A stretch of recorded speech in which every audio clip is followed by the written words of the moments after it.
Elodie Cazobiel, bienvenue sur Tribune Libre, je suis ravie de vous accueillir. Vous êtes à Castres, à la rassemblante organisée par Cécile Maïtchak. C'était comment?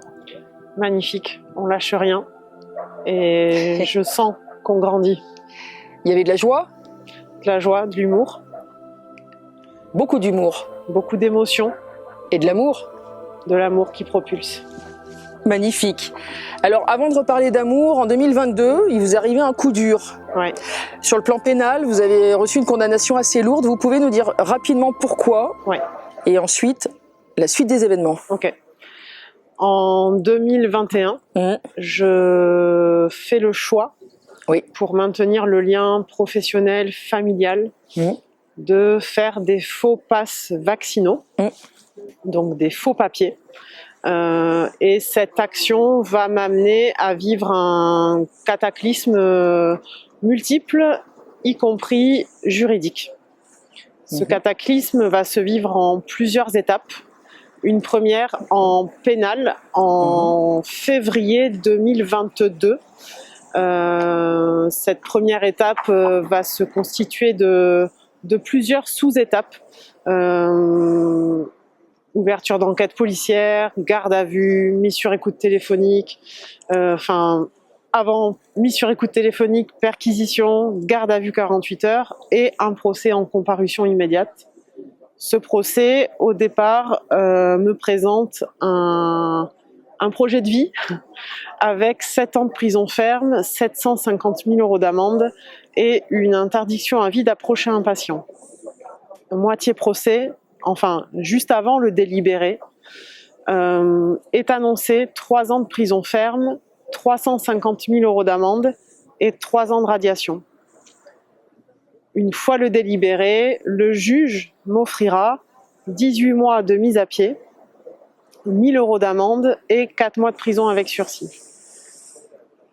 C'est à la fois une victoire et un bouleversement de vie. Donc ça, c'était en février 2022. En octobre 2022, après une prise de parole en public, on ne pourra jamais prouver si c'est en lien ou pas, mais chronologiquement, c'est comme ça que ça s'est produit. 15 jours après, je reçois un courrier de l'Ordre des infirmiers de Bordeaux qui jusque-là avait été totalement absent de l'histoire. Ils m'écrivent pour porter plainte contre moi, pour notamment salissure du code déontologique de notre profession, de l'image publique de notre profession et donc de l'image publique de l'Ordre des infirmiers de Bordeaux. Je suis convoquée à la suite de ce courrier en chambre disciplinaire en avril 2023 où je vais être radiée à vie. Je fais appel de cette décision. En juin 2025, je suis reçue à Paris. Et 1 mois après, je reçois un courrier m'offrant une radiation de 3 ans. Pourquoi 3 ans? On pense, alors après on pense, parce que dans le courrier, il y a beaucoup d'allers-retours, de cafouillages, des contresens. On pense que la procureure voulait 3 ans de radiation. Ils se sont alignés sur ces 3 années. J'en ai fait 18 mois du coup en pénal. Donc ils m'en offrent 18 mois supplémentaires qui sont datés du 31 décembre 2025 jusqu'au 27 mai 2027. C'est une victoire qui au début a été très amère parce que c'est encore 18 mois. Il n'y a toujours pas de reconnaissance, quelle qu'elle soit. Tous les arguments qu'on a pu apporter, que ce soit par la plaidoirie de mon avocat, par les réponses que j'ai pu donner à leurs questions, par la présence des 70 personnes qui étaient présentes ce jour-là, dont toi. Ça fait du poids, 70 personnes, 2 médias, c'est un poids énorme. Et malgré ça, 18 mois de mise à pied, aucune validation de nos arguments, quels qu'ils soient. Et avec du recul, je prends cette victoire comme une victoire pleine.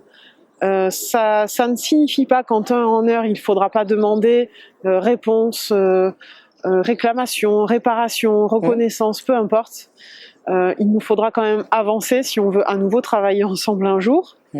Mais j'estime que de radier à vie, je suis radiée que 18 mois, c'est une grande évolution.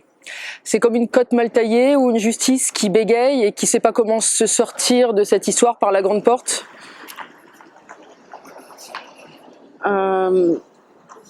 Tout à fait. Je prends ces voitures qui circulent oui, il y a du monde, hein. pour une vraie Victoire. Vraie victoire et vraie pause réflexionnelle. Ouais. En effet, c'est une cote mal taillée, mais ça reste une cote qui a été taillée. Ça prend du temps, je pense, d'avancer ensemble. Ça prend du temps de sortir de nos carcans, de sortir de nos conforts, de sortir même du conformisme. Hein. C'est confort, conformisme. J'ai pas envie d'être mauvaise, méchante, jugeante pour qui je me prends. C'est tentant parce qu'on a eu la chance nous d'avoir une grille de lecture qui s'est proposée à nous rapidement, mais ça prend du temps. Mais ça reste une cote taillée. C'est une leçon de vie. Une leçon de vie. De toute façon, la justice ne pouvait pas se dédire et enlever toutes les peines, finalement. Elle pourrait faire le choix de revenir vers nous, de reconnaître. On peut. Mais ça signifierait, en somme, qu'elle admet qu'il est juste, en période de poussée totalitaire, de pouvoir établir des faux. Et ça, sur le plan de la jurisprudence, ça va loin. Oui. Tu sais, je pense que certes, on a été en mal financièrement. On est beaucoup à être ruinés aujourd'hui. On a été en mal dans nos corps, dans nos chairs. Et ça, c'est sûr, ça coûte. Ça coûte beaucoup. Une petite pause. Allez, on peut faire coucou, bravo. Au revoir. Mais oui, mais ça c'est la vie, hein. Donc voilà. C'est un package. Exactement. Et du coup, je ne sais plus où j'en étais. C'est les gens qui quittent la rassemblante. Voilà, il y avait beaucoup de monde et c'était très joyeux. Et donc c'est presque un devoir que de dire salut. C'est même pas presque, c'est un devoir que de dire salut. Oui.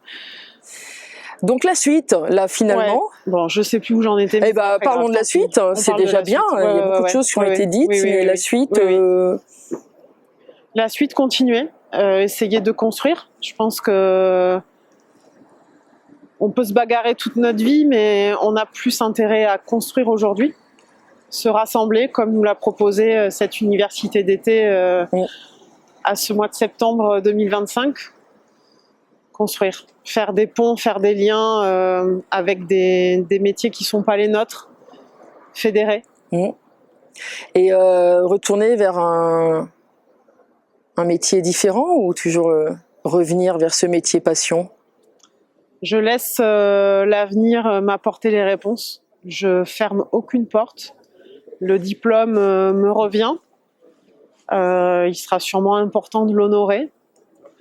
Ça sera sûrement un devoir que d'honorer ce diplôme. Maintenant, la forme, je préfère laisser la forme venir à moi. Ce qui est certain, c'est que l'envie de performer la posture de soignant sera mon principal objectif à l'avenir. Sortir grandi de cette affaire. C'est un outil de travail, cette affaire, donc il faut l'utiliser. Un grand merci, Élodie Cazobiel. Merci Stéphanie.